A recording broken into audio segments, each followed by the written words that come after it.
En segundo lugar, entonces, tenemos eh, la prima de servicios que corresponden a un mes de salario pagaderos por semestre calendario de la siguiente manera: 15 días a mitad de año y 15 días a fin de año, que generalmente entonces los primeros son en junio y los segundos son en los primeros 20 días del mes de diciembre.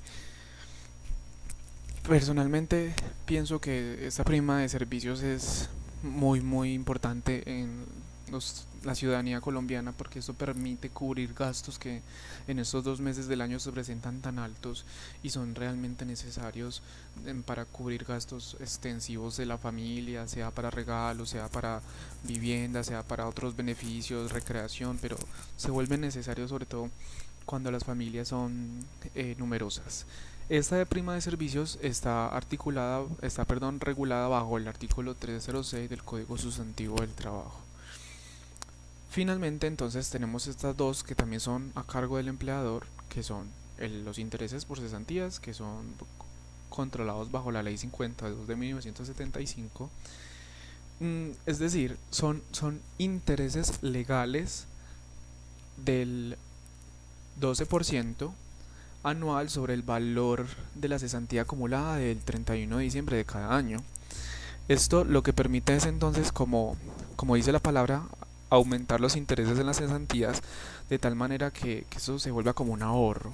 Y pienso que por eso es que muchas personas deciden finalmente no sacar las cesantías anualmente, sino dejarlas determinado tiempo ya precisamente acumulando sus intereses.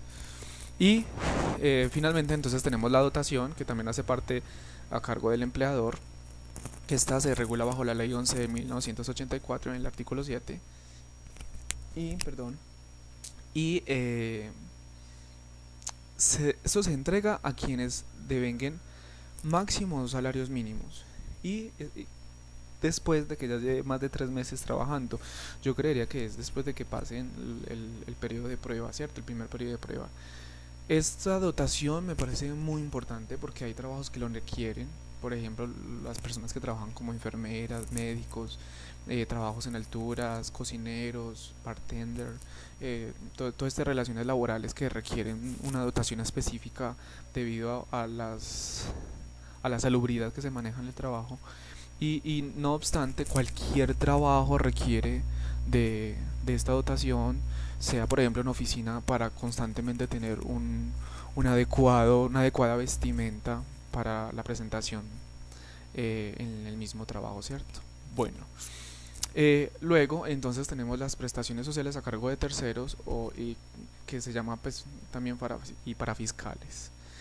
Primero que todo encontramos pues la salud, que es vigilada bajo la ley 1122 del 2007, del artículo 10, y en este caso se relaciona de la siguiente manera. Un ejemplo preciso: para la persona que gane un salario mínimo en Colombia, se tendría entonces que el empleador asigna 66.400 pesos y el trabajador pagaría 32.200, que se sacan pues de su salario, parte de su salario, ¿cierto?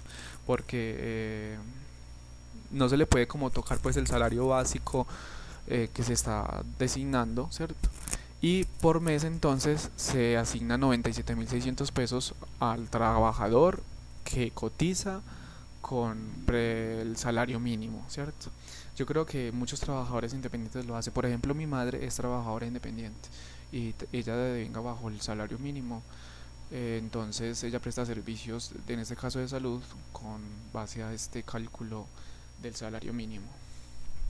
Pero claro está, las relaciones ya son diferentes porque ella, como acabé de decir, es independiente y no tiene ninguna relación laboral con un empleador. Entonces le toca pagar todo el valor completo. En segundo lugar tenemos las pensiones que se encargan como estos eh, perdón, estos prestaciones sociales las explicaré después más a fondo. Simplemente estoy hablando como de las normas que regulan el, los artículos que regulan las normas colombianas que regulan las prestaciones sociales y definir cada una, pero ya en el tercer punto, cuando hable del sistema de seguridad social, voy a definir más a fondo cada una de ellas, como para complementar las dos preguntas. Entonces, Estaba hablando de las pensiones que son vigiladas bajo la ley 797 del 2003, que en este caso se, se efectúan de la siguiente manera. Al mes son 125.000 pesos, todo bajo el salario mínimo, ¿cierto? En donde el, la cotización es bajo el 16%, en donde el empleador paga el 12% y el trabajador paga el 4%. En este caso, bajo el salario mínimo como ejemplo, se tiene 93.800 por el empleador y 31.200 por el trabajador, ¿cierto? Bien. Y tenemos entonces en otro caso los riesgos laborales, que es lo que conocemos como ARL, que son vigilados bajo el decreto 1772 del 94 en el artículo 13. Y en este caso se determinan según el tipo de trabajo que se ejecute, porque existen riesgos de tipo 1 hasta tipo 5. Y según el tipo cubre más porcentaje el ARL, ¿cierto? Por ejemplo, para el salario mínimo, si fuese de un riesgo 1, el valor sería de 4.100. Perdón, yo creería que de riesgo 1 son entonces personas que trabajan en oficinas, profesores, eh, vendedoras, ¿cierto? Entonces, por eso el valor es tan poco. Luego está de riesgo 2, que son de 8.200, el riesgo 3, que son de 19.000, 4 de 34.000 y 5 de 54.400. El de riesgo de tipo 5 es, por ejemplo, los que trabajan en alturas, limpiando edificios o ventanas en el exterior, o no, perdón, eso es una prestación de servicio, pues esto es voluntariado. Por ejemplo, las minas, ¿cierto? Entonces creo que ya entrarían dentro del riesgo tipo 5 los de rayos X, que según leí, por ejemplo, ellos en la parte de vacaciones tienen 2 vacaciones al año debido a la exposición que tienen constantemente en su trabajo con esos rayos X. Y bueno, son ejemplos pues típicos de lo que podría cubrir la ARL. Y por otro lado, entonces tenemos el aporte, el ICBF, perdón, el SENA y las cajas de compensación familiar, por ejemplo, con FAMA, ¿sí? Sí, sí, se me viene a la mente solo con FAMA, perdón. Que entonces sería 3% para el ICBF, 2% para el SENA y 4% para la caja de compensación familiar. Esto está a cargo de la empresa y son vigilados bajo la ley 89 y 21 del 98 y del 82. En este caso, sobre los pagos que constituyen el salario, se tienen en cuenta alrededor de 70.311 pesos.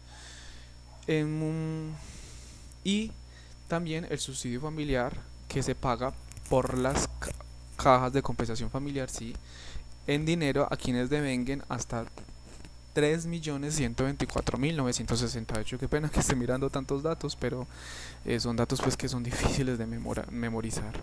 Sin embargo, son completamente importantes para cualquier trabajador y creo que nosotros que nos estamos formando para ser líderes y jefes y emprender nuestras ideas de negocio, necesitamos entender todo esto completamente para no incurrir en faltar a normatividades legales propias colombianas.